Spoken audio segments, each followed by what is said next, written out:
Hello, my name is Dr. Christine Silverstein. I'm a peak performance coach, registered nurse, and clinical hypnotherapist. For most of my life, I have studied healthcare from the time I entered nursing school at 16. By 22, I was the nurse manager in charge of a 38-bed hospital unit.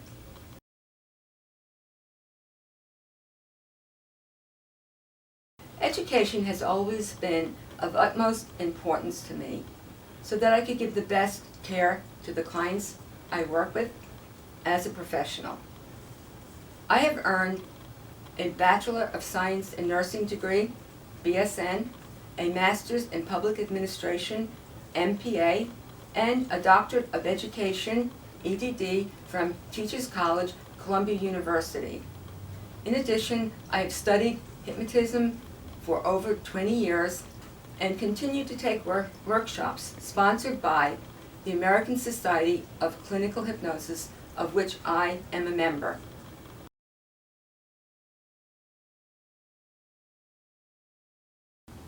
As a peak performance coach, I work in many venues. For instance, I work with actors on the stage and wrestlers directly on the wrestling mat. Also, I work in local venues such as in supermarkets presenting on weight loss, and I work in workplaces during lunch and learn. In addition, I have presented in Manhattan at Columbia University, as well as Fordham and NYU, and other universities around the world, including those in Paris and Helsinki. And the topic of discussion is performance coaching using hypnosis in various ways, including fertility enhancement and health issues. And I'm also a nurse historian, so I present on nursing topics. My programs are in office and online, and I am a published author.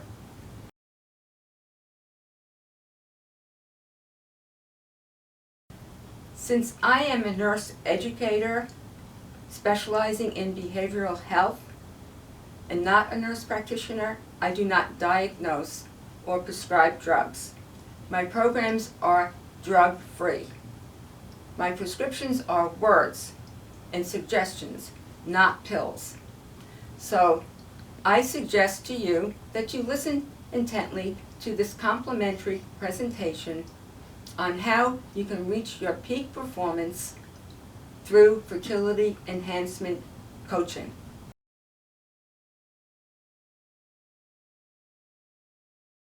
Welcome to my home office at the Summit Center for Ideal Performance, located at the foothills of the Ramapo Mountains in Oakland, New Jersey. From my office, I can see the mountain peaks of the Ramapos, which is important to me because, as you can see, my logo for my center shows two mountain peaks with two people standing atop the peak, and it says "Reach Your Peak," which has been the mission for me here for 22 years, assisting my clients, children, teens, and adults, in reaching their full performances in the areas of health, education, athletics, business, and performing arts. Last year I visited Nepal and the mountain range of the Himalayas. As you can see here, there's a picture of the mountain range and somebody is trekking on a trail. I had the opportunity to take a flight over Mount Everest, but with my imagination, I imagined that it would be really scary and maybe the plane would crash, since it was a very tiny plane seating only 20 passengers. I was able to convince myself to take advantage of this flight of a lifetime, so I prepared myself mentally for it. On the day of the flight, I was so excited to see the mountain range as we flew over Mount Everest. I went up to the cockpit and the co-pilot took some pictures for me.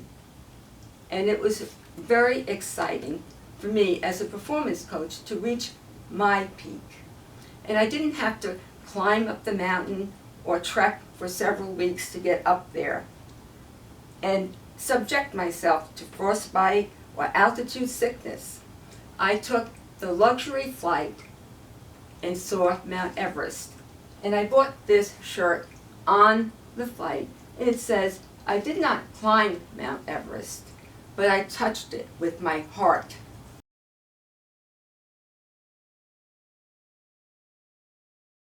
Today, I want to shout it out from the mountaintops that there is something that you can do to help yourself, to reach your peak performance, to be creative, fertile human beings. You can accomplish this the easy way, like I did flying over Mount Everest. And you can do it without taking drugs. You can do it by using the power of your mind, your extraordinary power of your mind that can bring you to new heights. And the amazing thing is, this is already within you. This presentation is chock full of information that you can mull over now, use it immediately or in the future. I am going to guide you through a technique called 3 steps forward. It is self-induced and self-directed and very easy to use, and it is cost-effective. You can use it anywhere, in the supermarket, when you're waiting for a bus at the bus stop, or during your lunch break. So please stay tuned for the finale to take 3 steps forward.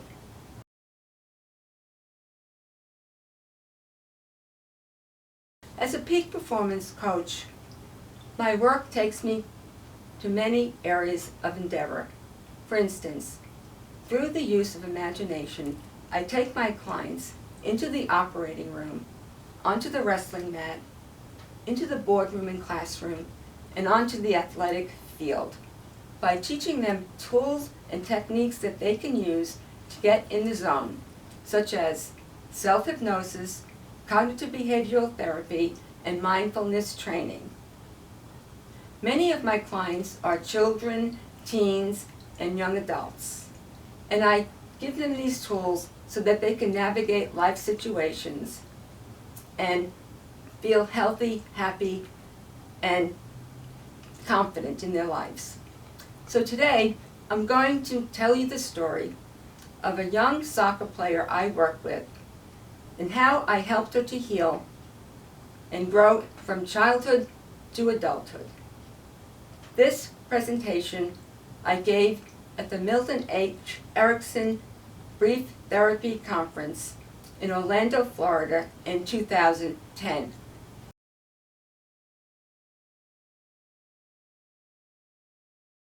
A 9-year-old girl played a game of soccer and scored 2 goals.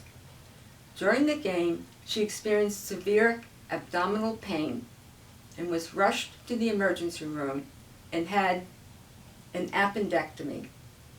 She healed in a few weeks' time physically, but not emotionally. She blamed herself for eating food that caused the appendicitis attack.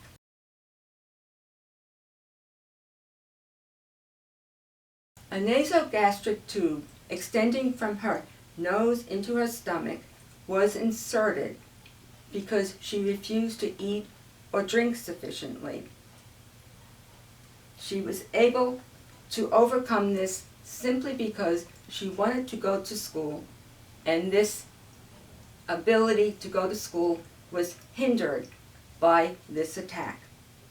She had electrolyte imbalance and cardiac arrhythmia, and she was in danger of dying.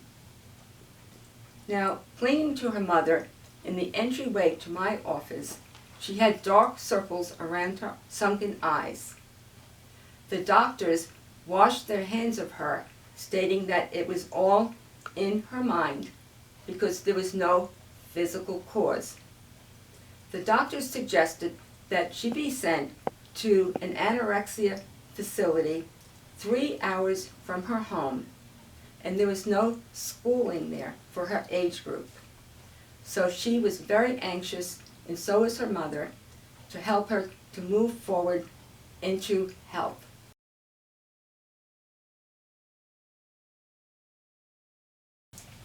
Initially, our goals were to help this little girl attend her 4th grade class with her classmates. She wanted to eat with them in the cafeteria, and she wanted her class picture taken without an NG tube hanging out of her nose. So we had to work with using the power of the mind, since she was non-verbal.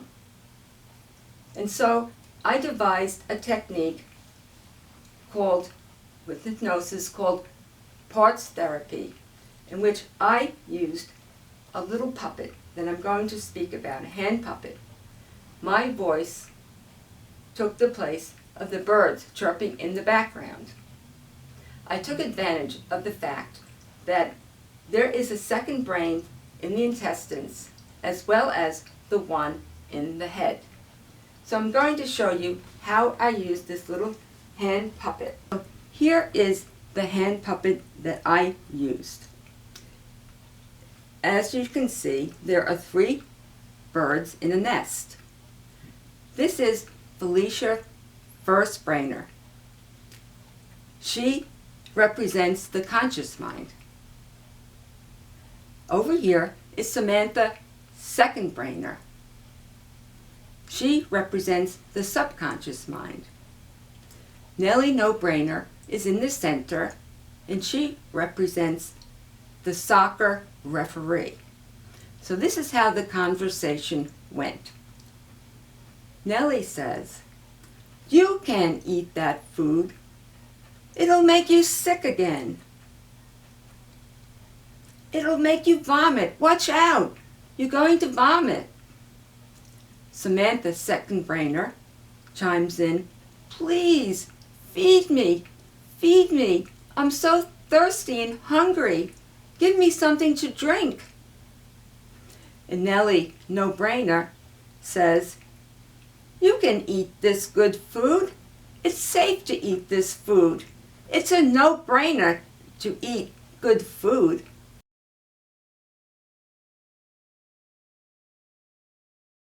I taught her self-hypnosis, mental rehearsal, and other mind-body techniques. In her mind, I took her to the soccer field and instructed her to put all the fear and anger into the soccer ball and kick it into the net to score. In addition, we made nourishing recipes on our own out of stone soup, using the book by that name, and used other stories as metaphors. Gradually, she began to eat and drink, and she went to a nutritionist and healed fully. That year, she won a spelling bee at school, got all A's on her report card, and won a leadership award.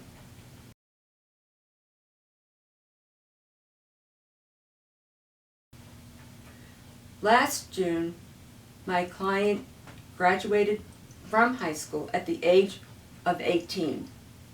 I sent her a letter to help her have closure before she went to the university.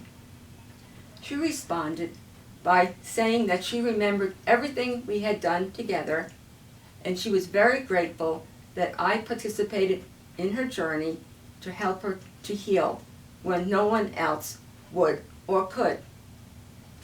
She is very happy to say that she was going to be studying nutrition and psychology in college to help children with nutritional needs.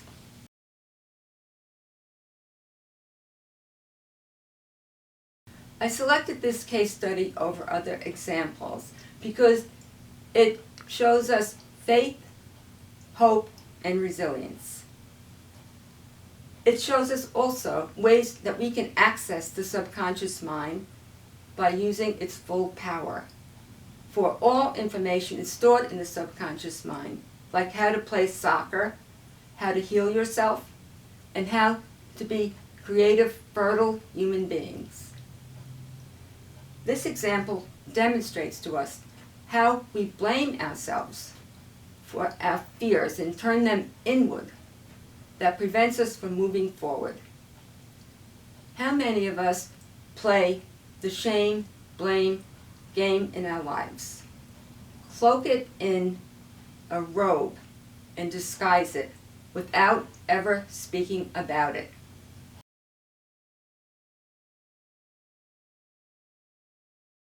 For my young client, I used therapeutic hypnosis, which allows you to use more of your mind and to increase perception. In this relaxed state of receptivity, the body quiets and the mind is open to positive suggestions. Hypnosis removes the barriers that block our paths by taking away the conscious filter that prevents us from moving forward.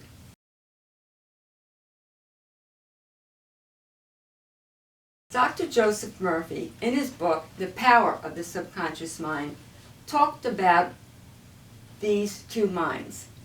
He stated that they are not actually two minds. They are one mind working in the same sphere of activity. The conscious mind and the subconscious mind, there is not an anatomical structure. It is not just in the brain, it is throughout the physical body. The conscious mind is associated with the left side of the brain and is responsible for helping us make decisions. The subconscious mind is associated with the right side of the brain and is responsible for all body functions, including digestion and reproduction. The subconscious mind likes to play games and use its imagination. It does not make judgments. And it's very easy to access once you learn how to do it.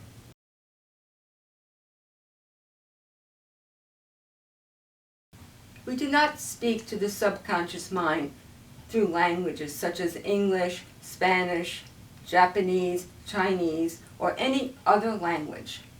We access the subconscious mind through metaphors, symbols, images, sounds, and storytelling.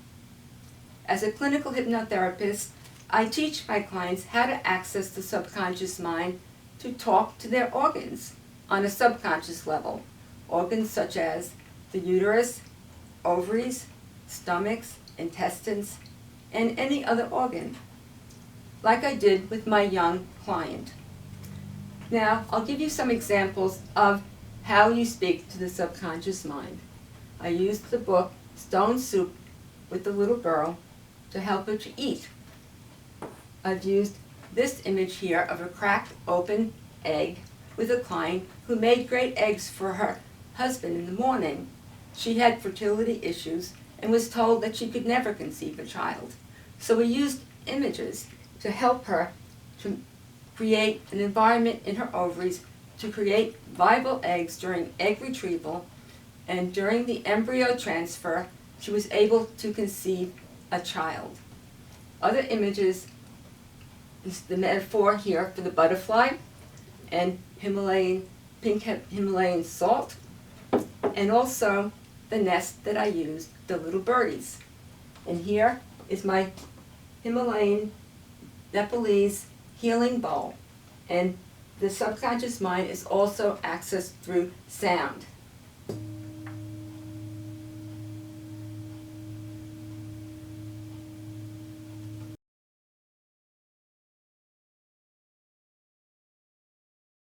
When in the zone, you experience images as real because the subconscious mind does not know the difference between reality and fantasy.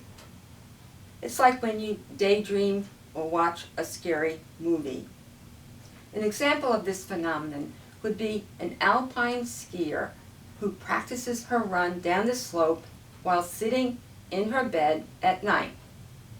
She imagines herself skiing down the slope, feeling her skis on the snow, hearing the sounds, and it's as if she's actually out there on the snow physically.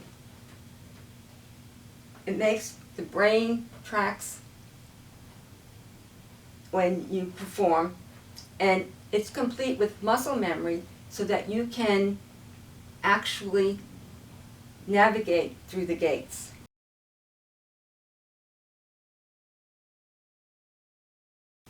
One is the example of an alpine skier named Michaela Schifrin, who won a gold medal recently in the Olympics in the giant slalom. The next day, she was preparing for her next event, which was the slalom, her favorite event. At first, she thought she had too much celebration the night before, or maybe a virus that caused her to vomit. She was very nervous because she had pressure to win. Her main talent is to feel the snow beneath her skis, and she felt so uncomfortable that she wasn't able to do this. It is important for her to carve out the quickest path with precision. But since she feared failure, she lost faith in herself. And on that slippery slope, she lost the race. In contrast to Michaela Schifrin's experience, a Norwegian cross-country skier by the name of Kruger had a similar adversity, but with a different outcome. At the beginning of his race, he was knocked down by other skiers. He pulled himself out from the pile, brushed himself off, got back in the zone, and raced past packs of skiers to the finish line, never looking back, to win the gold medal. The announcers called his race the Miracle Race.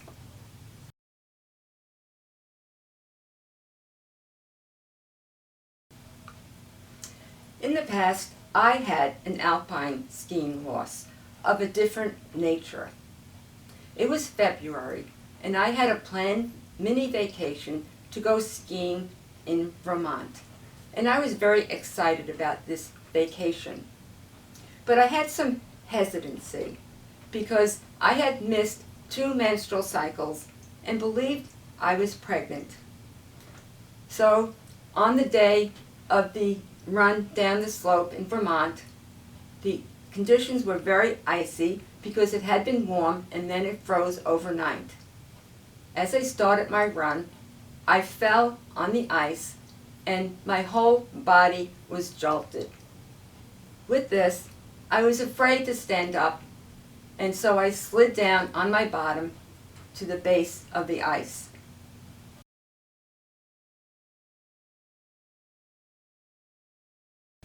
The following week after the fall, I was back at work for the visiting nurse service in the South Bronx. My job entailed visiting a senior citizen facility. As I walked into the lobby of the building, I experienced severe abdominal cramps, went into the bathroom, and hemorrhaged into the toilet, having a miscarriage. I came out of the bathroom and continued on with my work as a nurse that day, but never told anyone about it. I thought that I should have known as a nurse not to go skiing, so I blamed myself. Now, looking back, knowing what I know now, I could have done something about getting over the trauma. I had 3 more miscarriages, and my body was out of balance, so I used self-hypnosis and meditation to help myself to have 4 healthy children.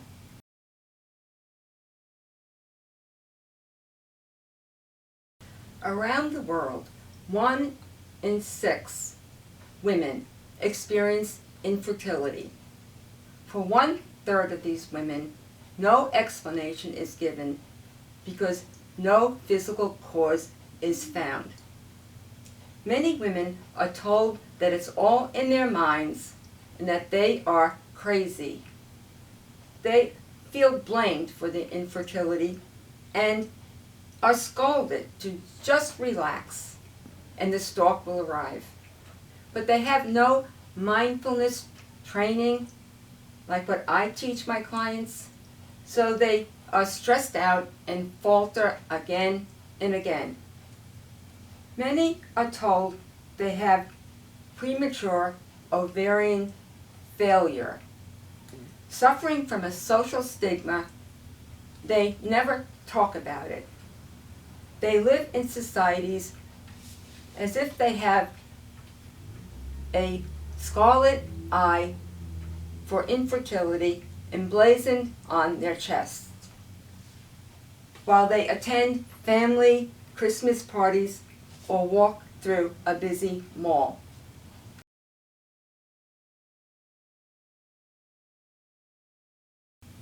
Many go through extraordinary means that are very expensive, like having 10 IVF cycles. They remain unbalanced and lose the consciousness, the feel of being fertile. They cannot feel the snow beneath their skis. It is like being at the top of a mountain, expecting to lose the race, and you do. In Malta, I read a report of a woman who visited the doctor who told her that she had less of a chance of becoming pregnant than the chair she was sitting on. She became so imbalanced until she collected herself, began to pray, and have faith that she could conceive a child. And within a short period of time, she had 2 healthy babies. It was considered a miracle.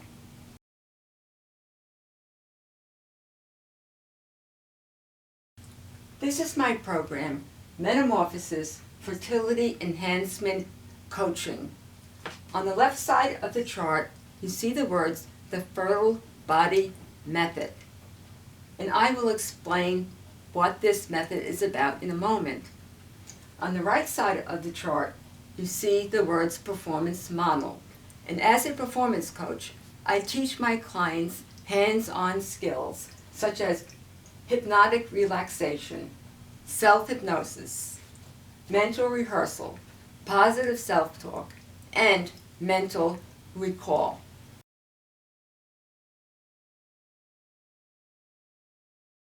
In 2008, I visited a butterfly garden in Arizona.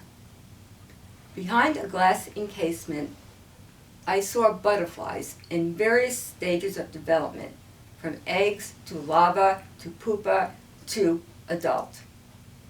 The caterpillar transforms into an entirely other creature by using imaginal cells.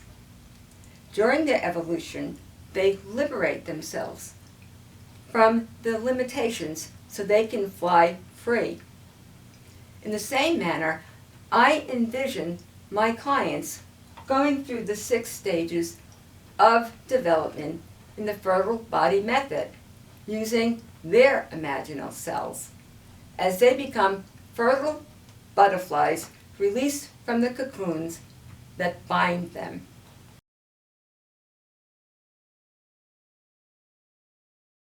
The fertile body method applies mind-body approaches to fertility issues by using the power of the mind.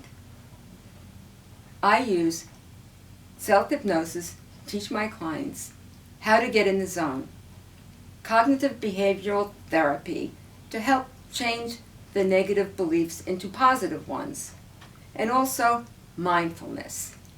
The fertile body method addresses and reduces the negative effects of infertility, turning it into fertility consciousness and increased possibility of conception.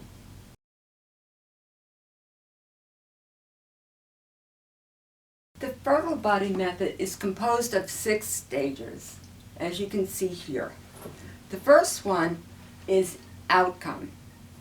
And during this stage, you set solution-focused goals, asking yourself, what will I look like when I finish the program?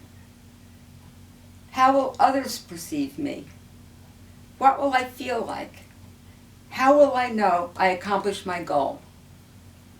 An example of the imagery that I use is called the primal image, in which you imagine yourself painting the picture of yourself, of how you want to look, how you want to feel, and how you want to be as a fertile person. The next stage is called balance. It is designed to create stability and emotional ability to think through situations feeling calm and relaxed. I have here a level. So you can imagine a level balancing all your chakra and energy centers in this direction, and also horizontally to balance yourself so that you are stable without having to be knocked over by situations that come along. An example of this imagery is called the doors of perception, in which you have a choice of going through one door or the other, and it helps you to change any unhealthy beliefs to positive ones. The next stage is called resolve, and it involves identifying and resolving issues that you might have. One of the things I use, I call adventuring. That helps you to rid yourself of any blocks that might be in your way that are off-limiting to you. Now, I use a butterfly, and the client looks at the butterfly and sees all the features of it, the colors, the shape, the design, everything about the butterfly. And then, during relaxation, you put the butterfly in the net, and the client looks at the butterfly once again in her mind. And this butterfly now represents to her all the traumas that she has, all the things that she needs to let go to become free and fertile. And when all those things are worked through with imagery, the butterfly can be free. The next stage of development in this evolution is called enhance.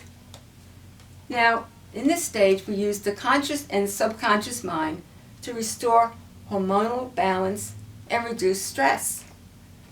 One of the things I use is called the hypothalamus meditation. Here's a picture of a brain, and in the brain is a structure called the hypothalamus, and it picks up stresses of life and transfers that stress to the pituitary, which is also in the brain. It is the master gland in the brain. This gland and pituitary sends signals to the adrenals above your kidneys, which produce stress hormones that directly affect your ovaries.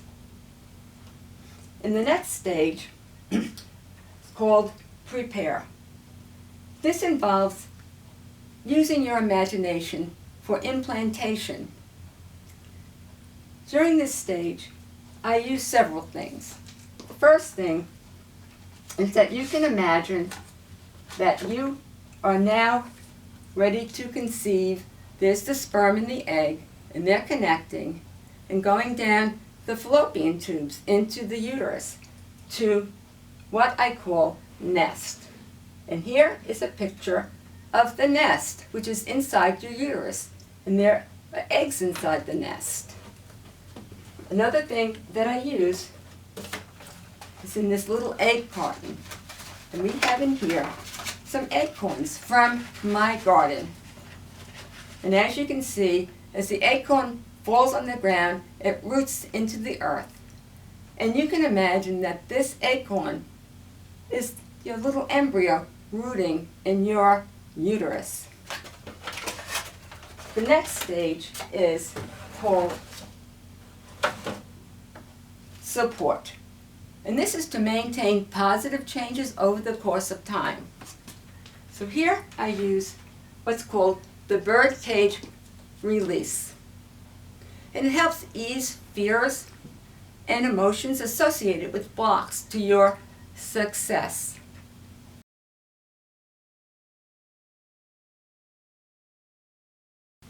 Now we've come to the finale of this performance.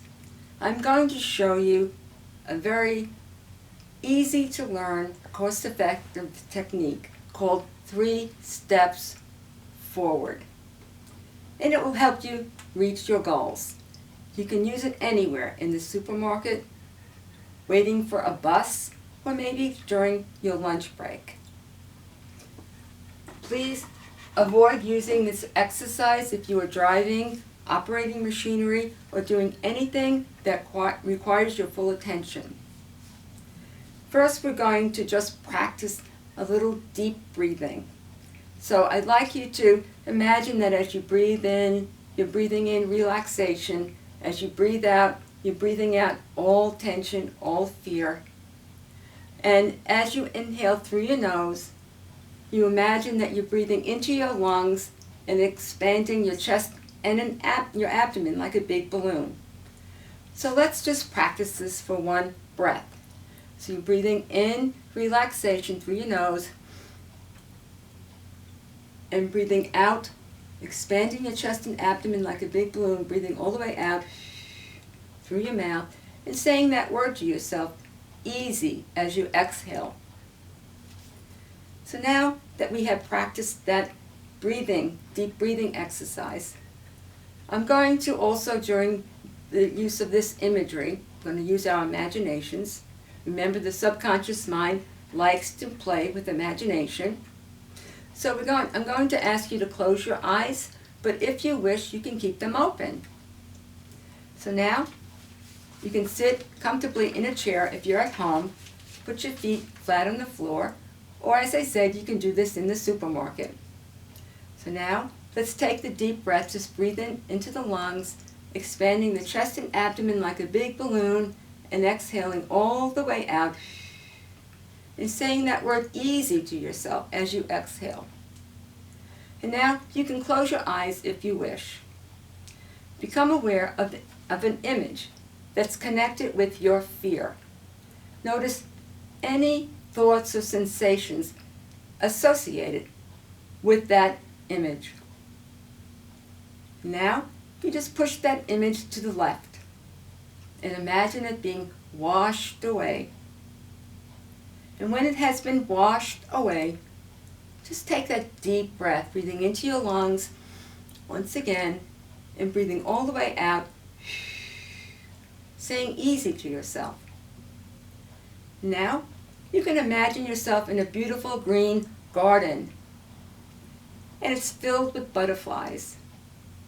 And you can take your 3 steps forward and even hear yourself, see yourself, feel yourself taking those 3 steps. And from the right, see an image of yourself going through a thriving, healthy pregnancy, or winning a championship, or speaking up for yourself in the Me Too movement. And notice the thoughts and sensations connected with this image. And then you take another deep breath, breathing in and breathing out. You open your eyes and notice how great you feel. Now you can do this at home on your own and spend a little more time going through this process.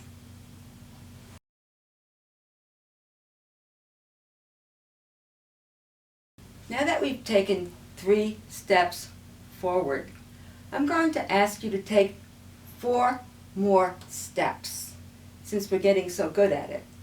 And it is always better to move at the speed of a rabbit or a hare, because they're known for fertility, than to travel at the speed of a turtle. So the first step I'd like you to take is to shout this message out from the mountaintop, that you can reach your peak performance through Fertility Enhancement Coaching the easy way, by using the power of your mind, and you do not have to climb Mount Everest. The second thing that I'd want to say and stress is to reach out to your friends and family members to share this message and to make it go viral like the flu. The third thing is to visit my websites and listen to my radio interviews, as well as read my blogs. And the fourth thing is to call or email me for a free consultation, and visit my center for an in-office or online session.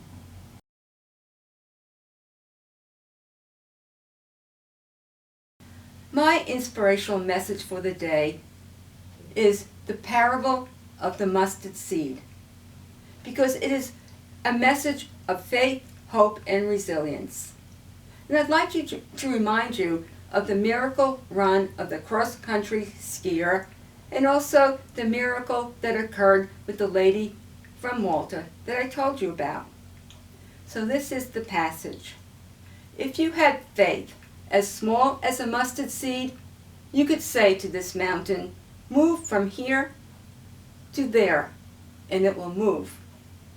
Nothing will be impossible for you.